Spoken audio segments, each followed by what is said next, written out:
गांव में योगेश नाम का एक ईमानदार कसाई रहता था।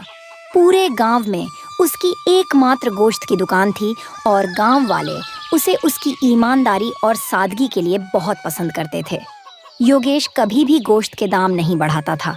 जब कोई उससे इसका कारण पूछता, अरे भाई योगेश, पूरे गांव में तुम्हारी एक ही दुकान है। गांव वाले न चाहते हुए भी तुम्हारे दुकान से गोश्त खरीदेंगे, फिर भी तुम गोश्त का दाम क्यों बढ़ा नहीं रहे हो? तो वह मुस्कुराकर कहता, भगवान का आशीर्वाद और आप सबका प्यार मेरे साथ है। इससे बड़ी दौलत और क्या चाहिए। 2 पैसे कम कमा लूंगा, लेकिन अपना ईमान नहीं छोड़ूंगा। हर रविवार को वह सूरज उगने से पहले ही शहर जाकर पूरे हफ्ते के लिए बकरा और मुर्गी खरीद लाता था। एक दिन योगेश का दूर का रिश्तेदार चंद्रू गांव आया।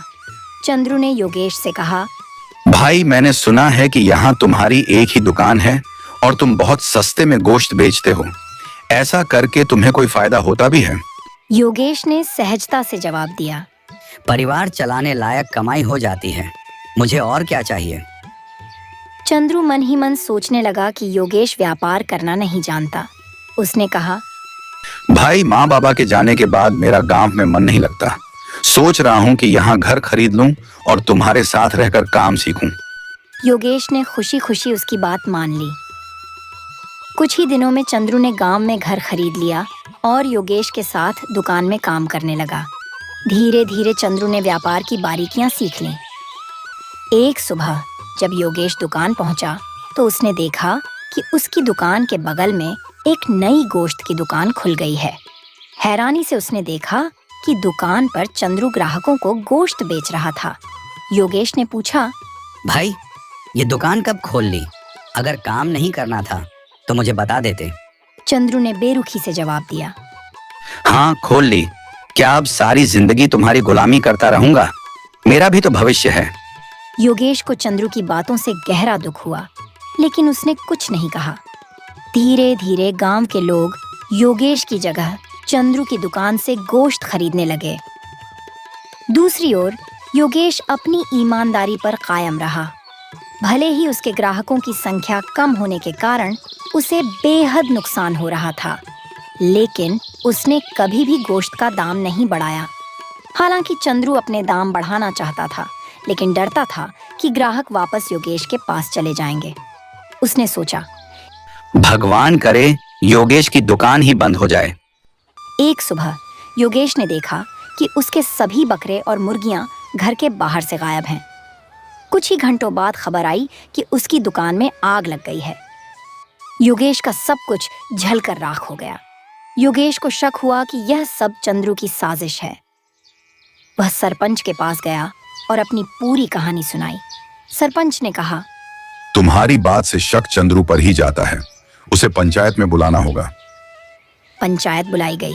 सरपंच ने चंद्रू से पूछा, क्या तुमने ही योगेश के व्यापार को नुकसान पहुंचाया है? चंद्रू ने कहा, सरपंच जी, मुझे पता है कि योगेश के नुकसान से मेरा फायदा हो सकता है, लेकिन मैं भला ऐसा क्यों करूंगा? योगेश से मैंने सारा व्यापार सीखा है। मैं सपने में भी ऐसा नहीं कर सकता। सरपंच ने कहा, तुम्हारे पास 2 दिन का समय है अपनी बेगुनाही साबित करने का, वरना योगेश का सारा नुकसान तुम्हें भरना होगा और गांव छोड़कर जाना होगा। चंद्रू चिंतित हो गया। पहला दिन यूं ही बीत गया। दूसरे दिन रात में योगेश के घर पर बहुत सारी मुर्गियां और बकरे रखे हुए मिले। उसी रात योगेश और चंद्रू ने एक परछाई को जानवर चुराने की कोशिश करते हुए पकड़ा। वह और कोई नहीं बल्कि गांव का एक व्यक्ति सुरेश था। सुरेश को पंचायत में लाया गया। सरपंच ने पूछा, तुमने ऐसा क्यों किया? भला योगेश को नुकसान पहुंचाकर तुम्हें क्या फायदा होता?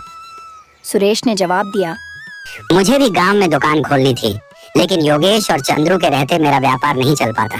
मैंने उनके बीच दुश्मनी का फायदा उठाने की कोशिश की, जानवर चुराए और आग लगाई ताकि चंद्रू पर शक जाए।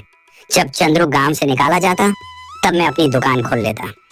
सरपंच ने सुरेश को आदेश दिया कि वह योगेश का सारा नुकसान भरे और उसे गांव से बाहर कर दिया। सरपंच ने योगेश और चंद्रू से पूछा, तुम दोनों को कैसे पता चला कि चोर कोई और है? योगेश ने कहा, चंद्रू ने मुझसे मदद मांगी और अपने सारे जानवर मेरे घर रखवा दिए। हमने मिलकर चोर को रंगे हाथों पकड़ लिया। सरपंच ने दोनों की ईमानदारी की सराहना की और उन्हें फिर से मिलकर काम करने को कहा। योगेश और चंद्रू ने अपनी गलतफहमियां दूर की और एक नई शुरुआत की।